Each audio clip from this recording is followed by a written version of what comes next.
Oh my, you, a daughter-in-law, aren't my family. My mother-in-law Susan declared in a restaurant on our vacation.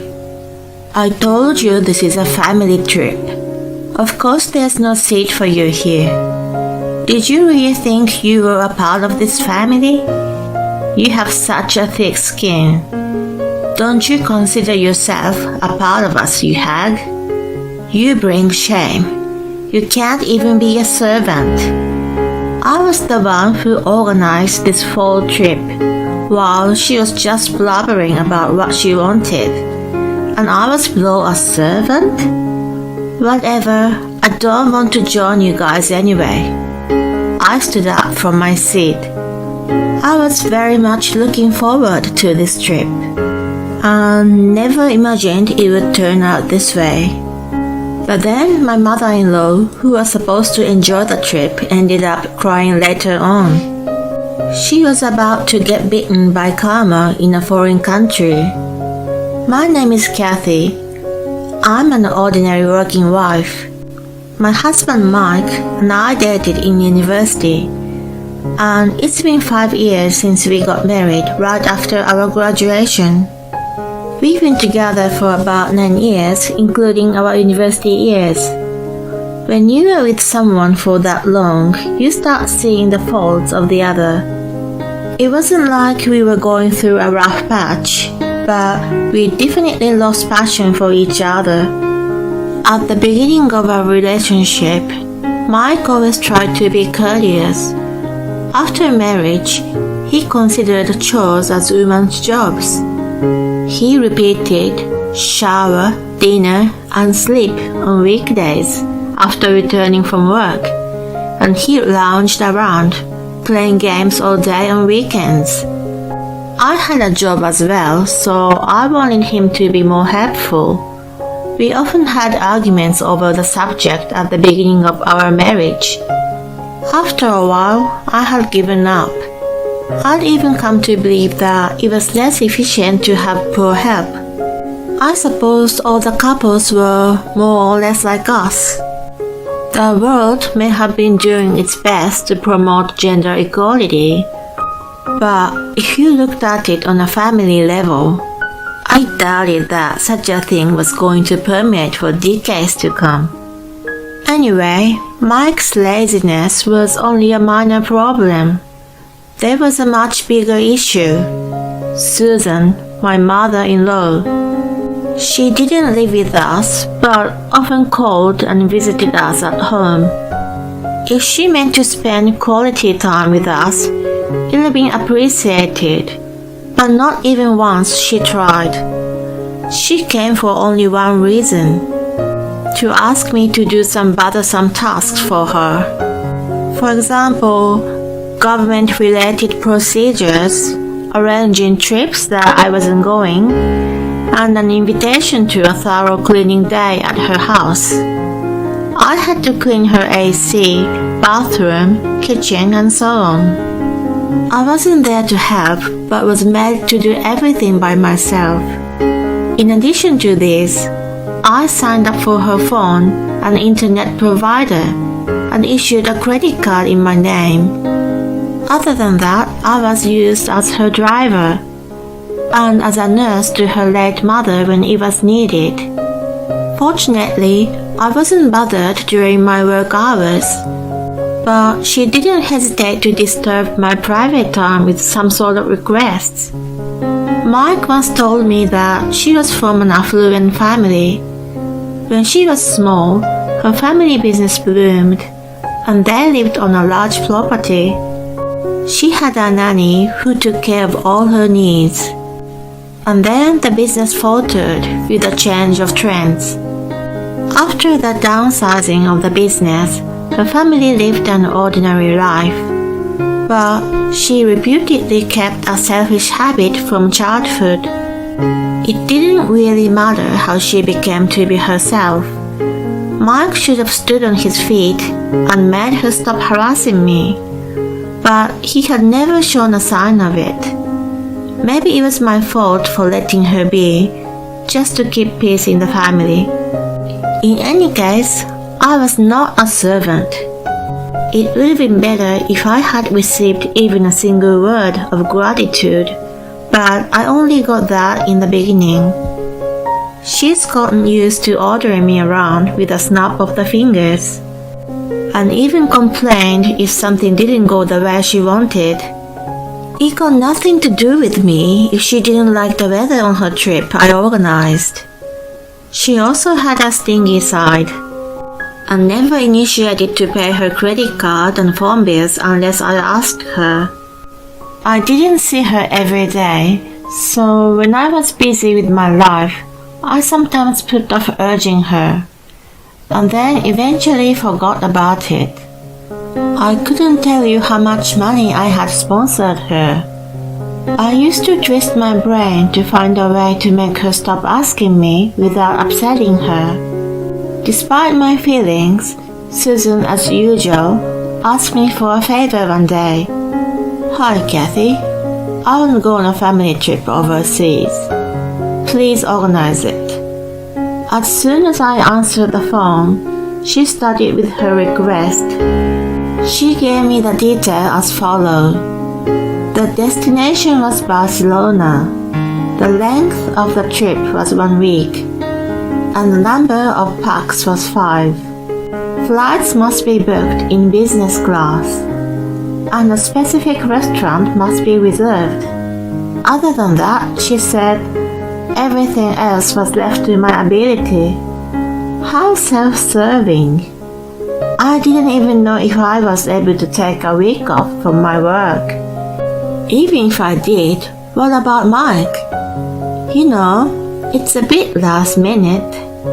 I don't know if Mike and I can get days off from work. To which she replied with totally unexpected comments.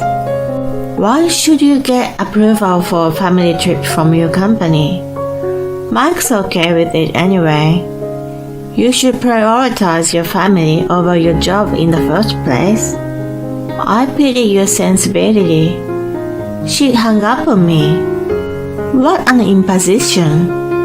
It was the biggest hassle ever. If I didn't follow through on the plan, I shuddered to think how she would treat me in the future. So far, her bullying had been done insidiously in the form of requests, but I wondered if it was to become more blatant. I had no choice but to make travel arrangements, no matter how much I was annoyed. And for once, it wasn't all bad. I was actually looking forward to Barcelona too. It was the first time for me to go abroad on vacation. How could I not be excited? I then asked my boss if I could take some time off. Although he was reluctant, he gave me an okay because it was an off-peak season. I surveyed tourist attractions meticulously and reserved our flights, hotel, and the restaurant Susan wanted to go to. I was confident that she would not complain. And then the day of our trip arrived. There was Susan, her husband John, his sister Anne, Mike, and me, the 5 of us. I've spoken to Anne a bit before, but in terms of relationship value, it's almost as if we've never met before. Nevertheless, I was made to carry Susan and Anne's luggage under Susan's direction, and I struggled to keep up with the group. It was too difficult to carry a week worth of luggage for 3 people, including my own. My hands were full, and I couldn't even wipe the sweat from my forehead due to the hard labor. I couldn't resist calling out to Mike. "Hey, help me out here. Take your mom or aunt's luggage." He gave me a displeased expression, but held out his hands to me. Just when I was about to pass one of the luggage to him, Susan called out to Mike from ahead of us. "Mike, don't you take that. This is a family trip, which means we don't have to do any work. You don't need to help her. You should give ears to her instead. It sounded like I wasn't a family member.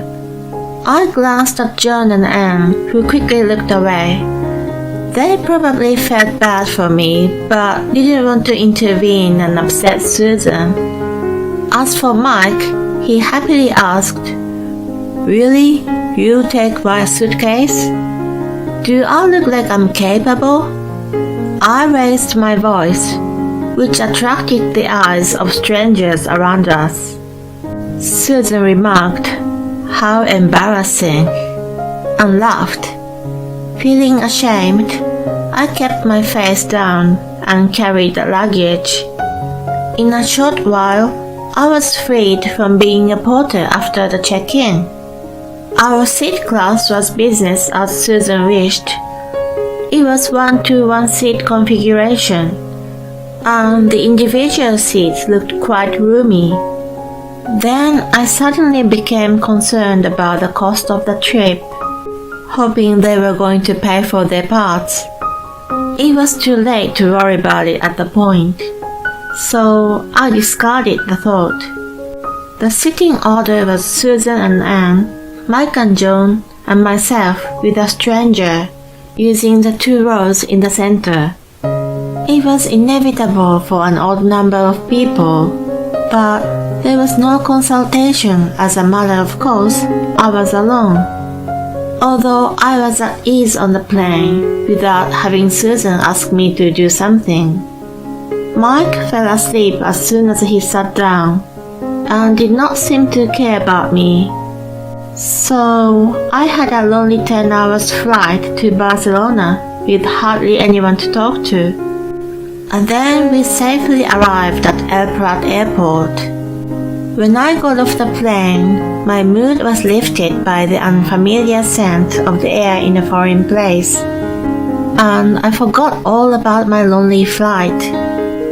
Such excitement was short-lived as we picked up our luggage, and once again, I had to carry the ones for Susan and Anne. I kept calm and endured in silence. It was better than fighting on our first day and having the worst trip ever. With such a thought on my mind, we arrived at the restaurant Susan requested. I couldn't figure out why we didn't leave our luggage at the hotel first and then headed out. By all accounts, it was easier that way. Anyway, I entered the restaurant happily, thinking I would be released from the porter job for a while. Then I saw Susan waving her hand to someone. I followed her gaze and saw a man about the same age as her waving back. I had no idea who he was and wondered if he was a local. He was sitting at the table I had reserved. Why was a stranger sitting there? Unaware of my confusion, Susan walked toward him. "How have you been, Tom? It's been a long time." Tom? I had heard the name before. I went up to him and introduced myself. "I'm Kathy, wife of Mike. Nice meeting you." When we exchanged a kiss on the cheeks, he looked a little puzzled, then turned a friendly smile on his face and said, "I'm Tom, brother of Susan. I've been living here for a long time, so we've never met before. I might have made you feel uncomfortable by showing up suddenly, but we're a family now, so don't be shy." It seemed like he was a kind person, unlike Susan. That said, there was one problem. If Tom was joining us, the number of reservations should have been changed. Susan was so careless as to not let me know ahead of time. "Susan, if you knew Tom was joining us, you should have told me in advance. I don't think there's a problem to add one more seat here, but I don't know about the other places." She looked puzzled for a moment. "Why do you need to change the number?" she innocently asked. I didn't think I said something strange. I worried that she was showing a symptom of dementia because there are you, John, Tom, and Mike and me, the 6 of us. Before I could say anything else, Susan made a face that said, "Got it. You see, we don't need to change them. We got enough seats. I told you this is a family trip. Of course there's no seat for you here. Did you really think you were a part of this family? You have such thick skin. Don't you consider yourself part of us, you hag? You bring us shame. You're just a guide. You can't even be a servant." What? Did she just say I wasn't her family? I had done everything she asked me to do. Even though this trip was arranged all by me, I was still seen as less than a servant. Moreover, Mike seemed to not care, even though his wife was degraded in public. Hey Mike, can you back me up? We are married, but are we not a family? He frowned as if to say he didn't want to be involved in this. Of course, you and I are our family, but the relationship between you and my mom isn't really so. And I'm told that you're just a guide on this trip. I thought you knew and came along. Are you joking me? He was stunned by an enraged shout, and then mumbled, "Don't get me involved." Other diners around us stared at me, just as the passengers in the airport did. But I wasn't ashamed this time. I was more hurt to be mistreated to this extent. Susan opened her mouth, not bothered that I was struggling to hold my tears back. "Now that you know, get to your duty. Your job is to find a taxi and take all our luggage to the hotel. And then come get us around the time we finish our meal. You can do whatever you like in between." She acted indifferently as usual and told me as if it were right and natural to do so. I was beyond outraged. I glared at Susan, who treated me like a slave, and Mike, John, and Anne, who couldn't think for themselves, and neither agreed nor denied it. "I'm leaving. I don't care about you guys. You have Tom, who lives here, so you can manage without me." I decided to walk away from them at this point. Then Susan yelled at my back, "Wait a minute. What about our luggage? At least take them to the hotel. Why do you think I let you come along?" I ignored her and grabbed a taxi to the airport. I booked a return flight on the way there. While I was waiting for my flight, I kept crying from the devastation and despair that Mike of people didn't see me as a family member. I might have made other passengers around me uneasy, but my heart was so torn to shreds that I couldn't care less. Then my phone started ringing. I wasn't in no mood to talk to anyone, so I didn't check who was calling. But the phone didn't stop ringing for a long time. When I finally picked up, it was Mike. I thought maybe he wanted to apologize. No, it couldn't have been. "Hey hon, can you come back ASAP?" Tom got upset with my mom and left, and we got kicked out of the restaurant. We don't know what to do now. Family is supposed to help each other, right? So please. Apparently, Tom was a decent man as I expected him to be. I asked him to elaborate. Tom didn't like Susan and Mike's attitude toward me. "I'm disgusted. I don't want to spend any more time with you people." He yelled at them and left the restaurant. In addition, the waiter kicked them out for being a nuisance and creating a scene. And they were at a loss for what to do next. Now, how did we ever get from the airport to the restaurant? That was because I interacted with locals in Spanish. I had never taken a vacation overseas, but I often had business trips to Spanish-speaking countries. Therefore, I learned conversational level through study and experience. When things went rough, they wanted me as a family member. My sorrow and despair evaporated in thin air. Karma caught up with them. I reluctantly decided to tell him the location of the hotel, in Spanish. The name of the hotel is ABC, located about 20 minutes from the restaurant by taxi. What? What are you saying? I don't understand. Speak English. I'm telling you nicely. It's your fault that you guys didn't do any prep work in the first place, you know. You guys said I wasn't a family member. So I don't care what happens to you. You're not my family anyway. While I was speaking, Mike hysterically screamed nonsense at me. Then Susan took over the phone. Kathy, Mike is trying hard, but why are you not helping him? A wife is supposed to be devoted to her husband. Come back. Fulfill your duty, you useless hag. She was out of her head.